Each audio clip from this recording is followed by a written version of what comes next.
Bom dia. Números, capítulo 8. Livro de Números, capítulo 8. Então o Senhor disse a Moisés: Fala a Arão, tu lhe dirás: quando colocares as lâmpadas, será de tal maneira que as 7 lâmpadas iluminem a parte dianteira do candelabro. E Arão procedeu deste modo, colocou as lamparinas de forma que iluminasse o espaço em frente do candelabro, conforme Deus havia ordenado. O candelabro era moldado em ouro batido do pedestal, as imagens das flores que o ornavam, tudo em conformidade com o próprio modelo que o Senhor havia revelado a Moisés.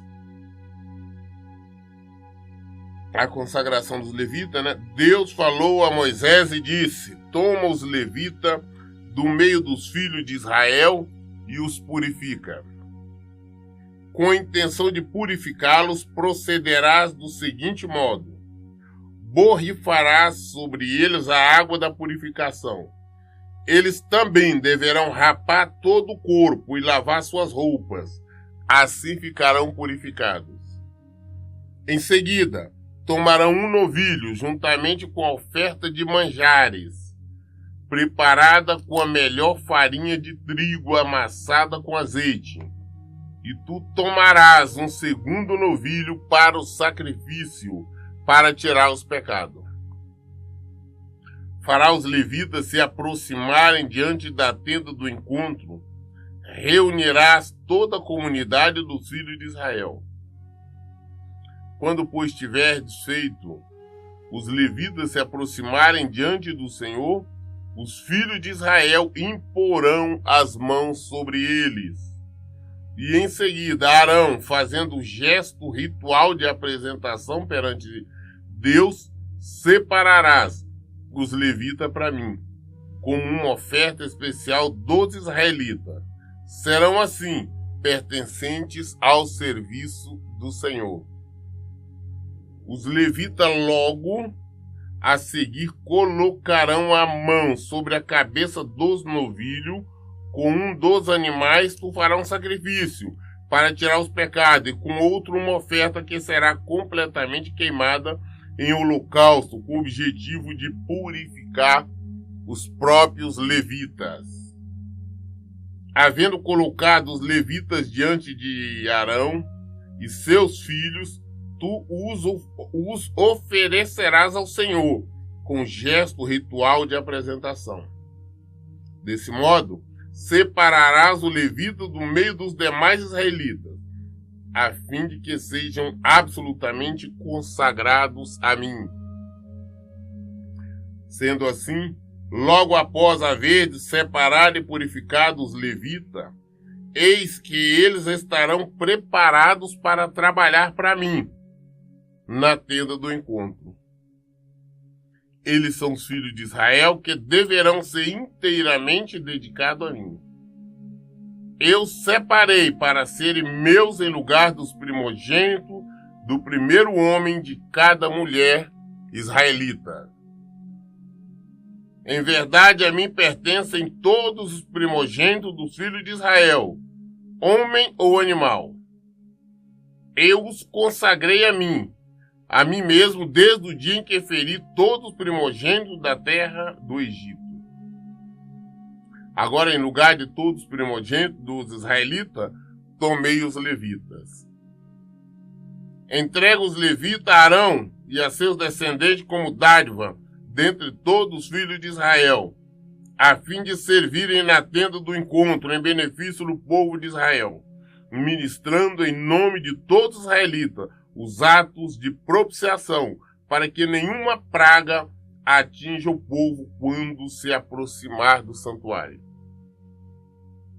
Assim, Moisés, Arão e todos os filhos de Israel cumpriram tudo que Deus havia ordenado a Moisés a respeito dos levitas. Os levitas se purificaram e lavaram suas vestes, e Arão os separou como uma oferta especial ao Senhor, e celebrou o ritual de purificação para eles. O povo realizou tudo o que o Senhor havia ordenado a Moisés em relação aos levitas. Assim eles foram escolhidos para trabalhar na tenda do encontro por Arão e por seus filhos. Então o Senhor disse a Moisés: eis o que compete aos levitas.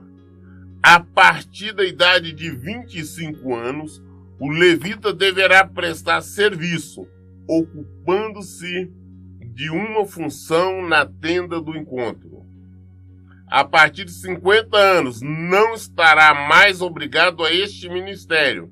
Deverá afastar-se do ministério regular, e esses trabalhos não mais realizará.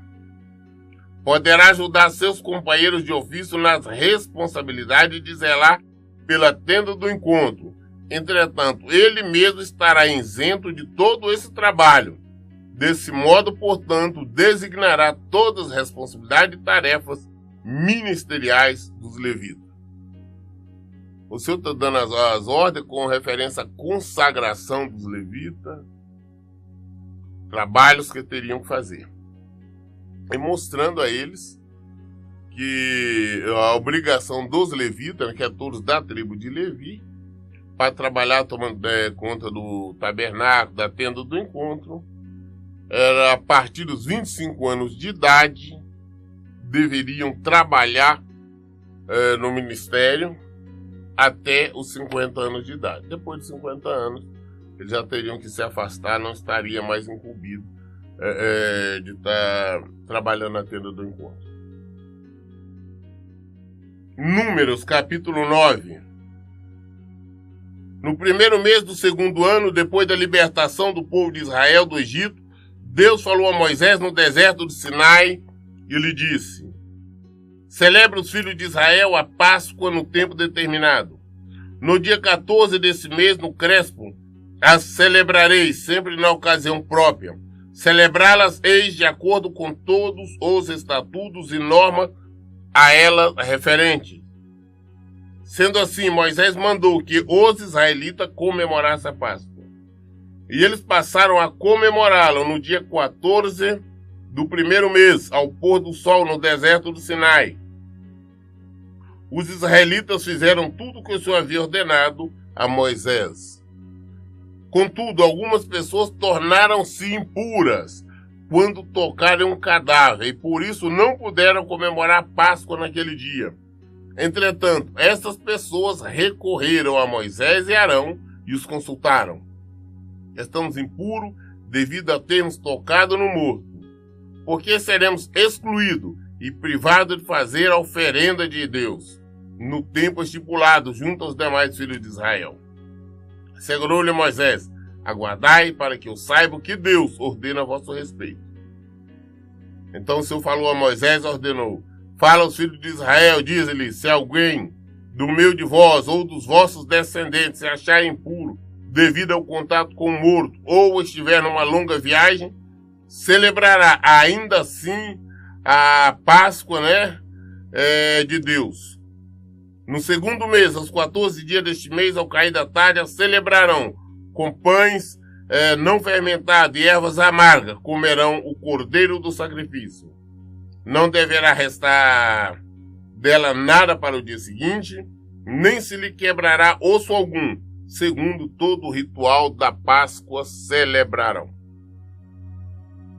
Aquele, entretanto, que se encontrar puro ou não estiver em viagem e deixar de celebrar a Páscoa, será exterminado do seu povo. Não trouxe a oferenda do Senhor no tempo determinado e por esse motivo sofrerá as consequências do seu pecado. Se algum estrangeiro reside entre vós, celebra a Páscoa a Deus, deverá celebrar segundo o ritual e os costumes da Páscoa. Haverá entre vós apenas um estatuto e uma lei, tanto para o estrangeiro quanto para o natural da terra. No dia em que foi armado o tabernáculo, a tenda que guarda as tábuas da aliança, veio uma nuvem e o cobriu de noite. A nuvem parecia flamejante. Era sempre assim. De dia a nuvem cobria o tabernáculo e de noite tomava o aspecto de fogo e resplandecia até o sol raiar. Então, depois, a partir do que fizeram o tabernáculo, toda noite vinha aquela nuvem, cobria ali o tabernáculo, o acampamento. Durante o dia, e à noite era como fogo. Era um cuidado de Deus, nós temos sempre falado sobre isso. Deus protegendo o povo no deserto, tanto durante o dia quanto durante a noite, o maná iluminando, aquecendo, trazendo sombra e guiando. Quando a nuvem se elevava sobre o tabernáculo, então os filhos de Israel punham-se em marcha, ou no lugar onde a nuvem parava, aí se acampavam os israelitas. Quem guiava o tempo todo era Deus, estava guiando. Durante o dia a nuvem levantou, começou a andar, então se mover, eles levantavam o acampamento e seguiam. A nuvem parou, eles paravam. Era Deus comandando, era Deus dirigindo o tempo todo. De acordo com a ordem do Senhor, o povo de Israel partia, e segundo a ordem do Senhor, acampavam. Permaneciam acampados durante todo o tempo que a nuvem repousava sobre a santa habitação. Se a nuvem permanecesse muitos dias sobre o tabernáculo, os filhos de Israel prestavam seu culto a Deus e não partiam. Às vezes a nuvem se detinha poucos dias sobre o tabernáculo, então acampavam segundo as orientações do Senhor e também partiam em conformidade com as ordens de Deus. Se acontecia que a nuvem, depois de ter permanecido desde a tarde até a manhã, elevava-se ao amanhecer, então partiam. Em algumas ocasiões, a nuvem se elevava depois de haver permanecido um dia e uma noite, e então partia. Outras vezes, a nuvem permanecia 2 dias, 1 mês ou 1 ano. Enquanto a nuvem permanecia sobre o tabernáculo, os israelitas ficavam também acampados. Mas quando elas se levantavam, então igualmente partiam. Conforme as determinações do Senhor, acampavam. Conforme as ordens do Senhor, marchavam. Prestavam culto a Deus, seguindo as ordens de Deus comunicadas por Moisés. O culto prestado a Deus era a obediência. Então tinha dia que ficava só uma noite. Deus permitiu ficar de uma noite, só descansar no dia seguinte e partia. Outra vez 2, 1 mês, 1 ano. Mas era a ordem de Deus. Deus os guiava, não ia ou não ia, parava, esperava. Enquanto eles estavam obedecendo a Deus, Deus cuidava deles. Números capítulo 10. Então Deus falou a Moisés e disse o seguinte: faz para ti 2 cornetas, tu as farás de prata batida. Servir-se-ão para convocar a comunidade para dar o sinal de partida aos acampamentos. Quando ambas soarem, todas as comunidades se reunirá junto de ti, à entrada da tenda do encontro. Mas se soar apenas uma das trombetas, serão os príncipes, os chefes dos milhares de Israel, que se reunirão junto de ti. Quando a corneta der um toque de alerta e ao som de aclamações, as tribos acampadas ao leste e ao oriente deverão partir. Ao som do segundo toque, segundo das aclamações, os acampamentos do lado sul iniciarão a marcha de saída. Para reunir a Assembleia Geral, entretanto, o soar será diferente e sem aclamações.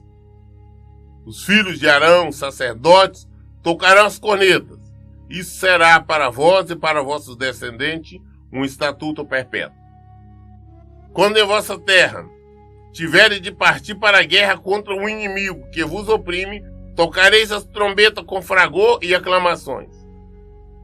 A vossa lembrança será invocada diante de Deus, vosso Deus, e sereis salvos dos vossos inimigos.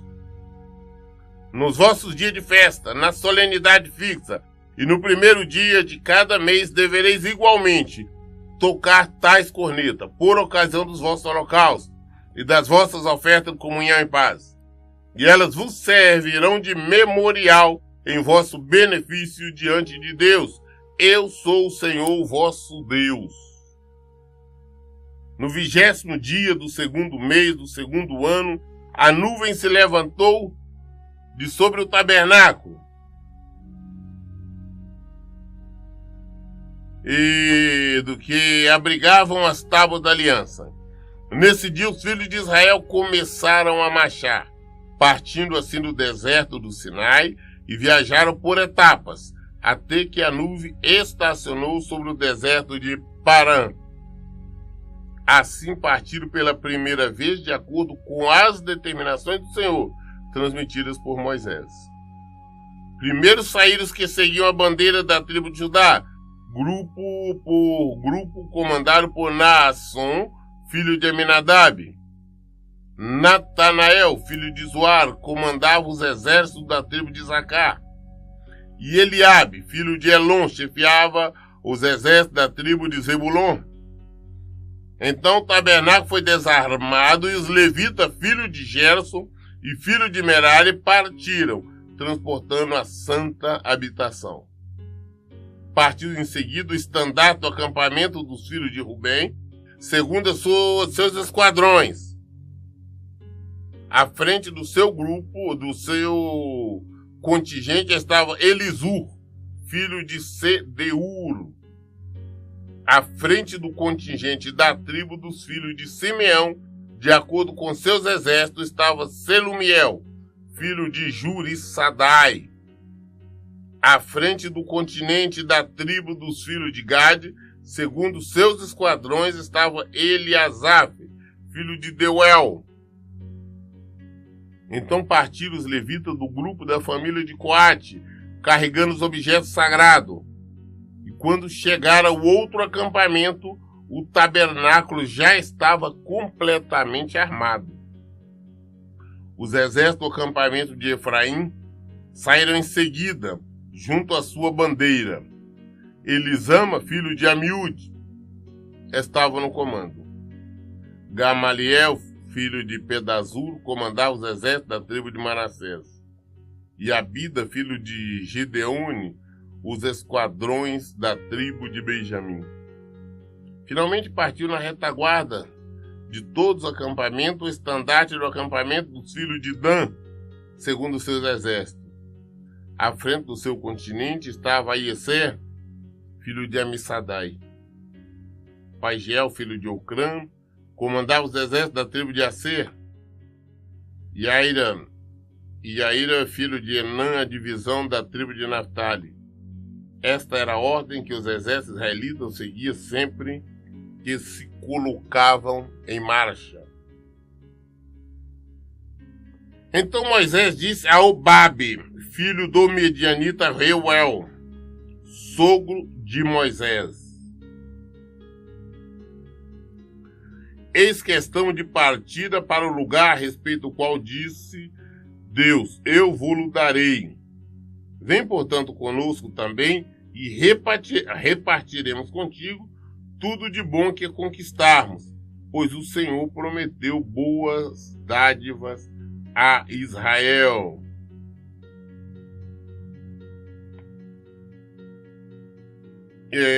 Mas Obabe respondeu: não irei convosco. Voltarei para minha terra e para o meu povo. Contudo, Moisés insistiu: por favor, não nos abandone. Tu conheces bem os lugares onde devemos acampar. No deserto, e tu poderás ser os nossos olhos. Se vieres conosco, faremos de ti o mesmo bem que o Senhor nos fizer. Moisés, você falou com o Obabe, né? O Obabe era cunhado de Moisés. E para ele falou: não, vamos conosco, você sabe, Deus tem feito uma promessa. Coisas grandes, coisas boas para nós. Vem conosco que também você receberá, repartiremos com você. Você terá os mesmos direitos que o povo, os hebreus. Ele disse não, ele declinou o convite e falou, não posso, eu vou voltar para o meu povo. Desculpa, eu não vou acompanhá-lo. Moisés insistiu, falou, olha, você vai receber a mesma coisa. Você conhece toda essa região, conhece os vários lugares onde o Senhor vai nos mandar acampar.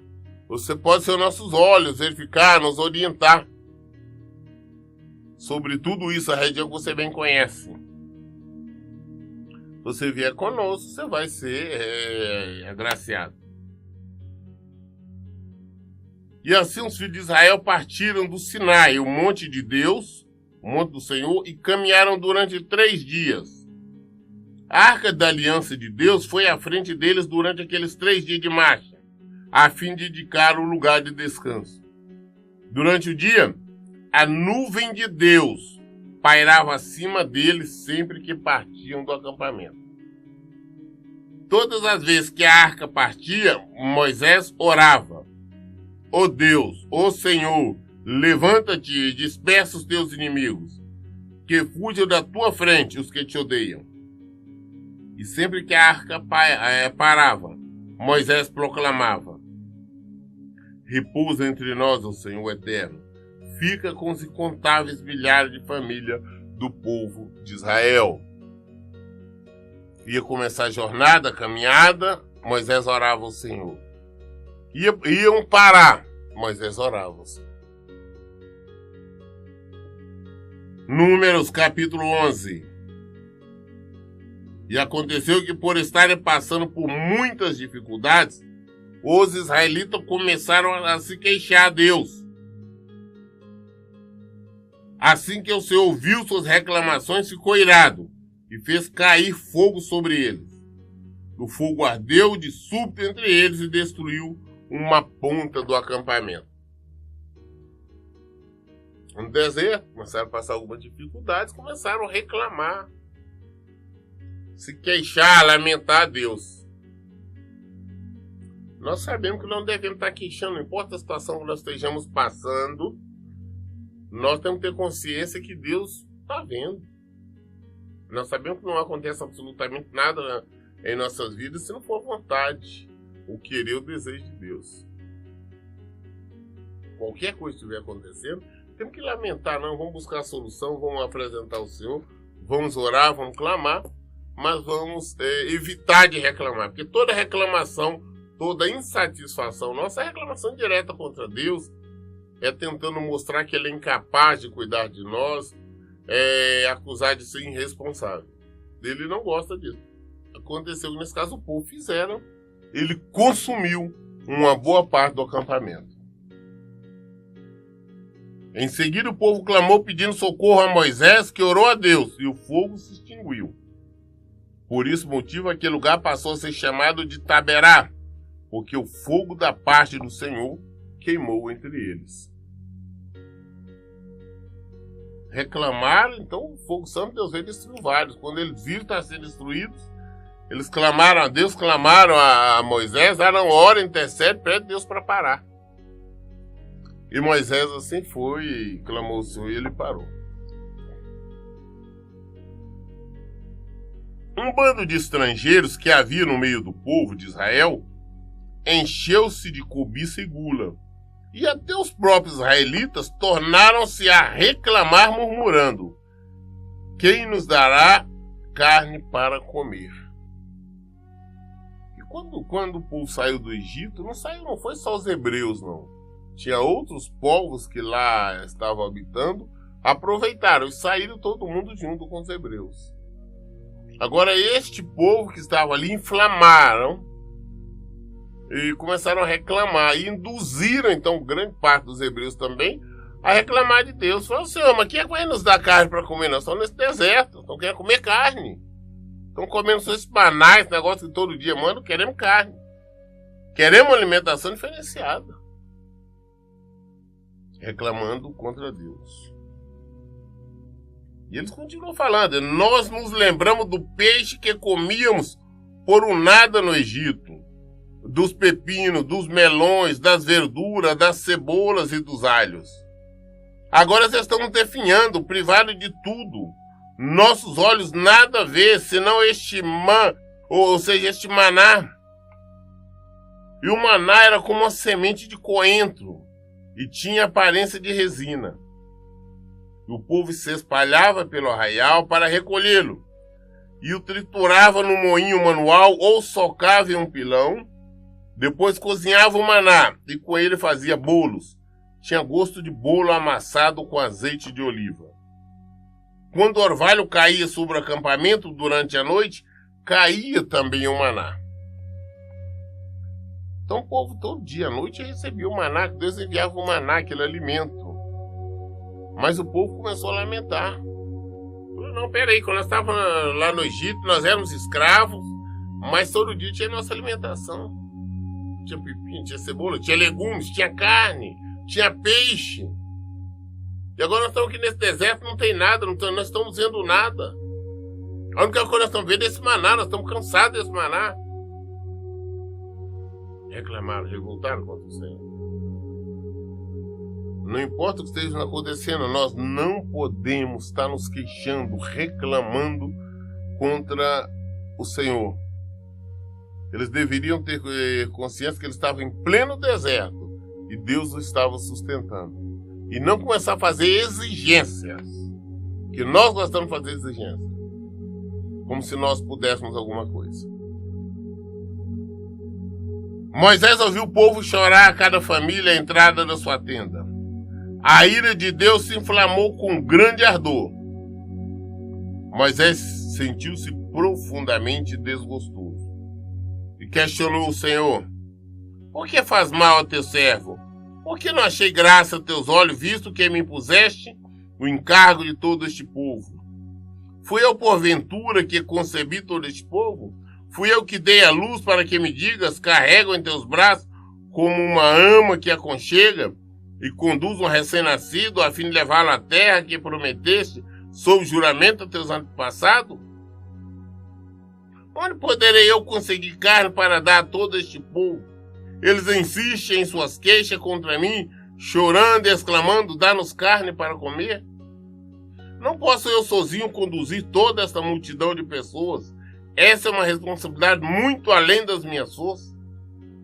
Portanto, se é assim que desejas me tratar, então é melhor que me tires a vida agora mesmo. Se tu te agradas de mim, não me deixe ver a humilhação e a minha própria ruína. O povo desesperado, queixando, revoltado, querendo carne. Moisés vê aquilo, Moisés fica triste, também começa a desesperar.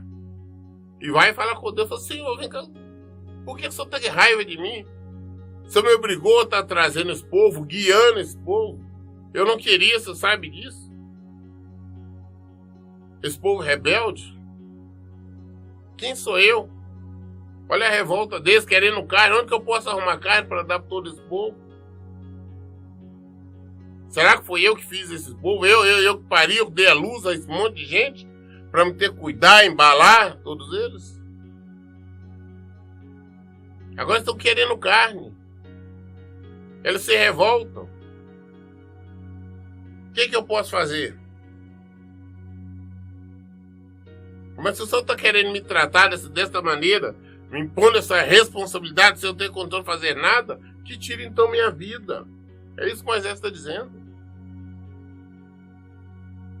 Não me deixe nessa humilhação.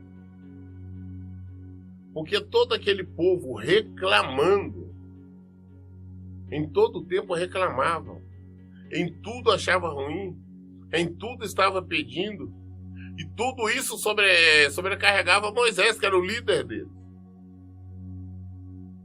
Ele falava lá da escravidão do Egito com saudosismo. Ah, não, lá nós tínhamos comida, lá nós tínhamos isso, lá nós tínhamos aquilo, agora nós estamos sofrendo aqui. As pessoas se acostumam ao cativeiro, o povo estava acostumado. Às vezes, para nós sairmos do cativeiro, alcançar a liberdade, alcançar nossa vitória, nós temos que passar pelo deserto. Mas muitas vezes as pessoas não querem. Querem a mágica. Quer sair do cativeiro, já é capaz de estar direto na terra prometida. Mas é impossível sair do cativeiro e entrar na terra prometida sem passar pelo deserto.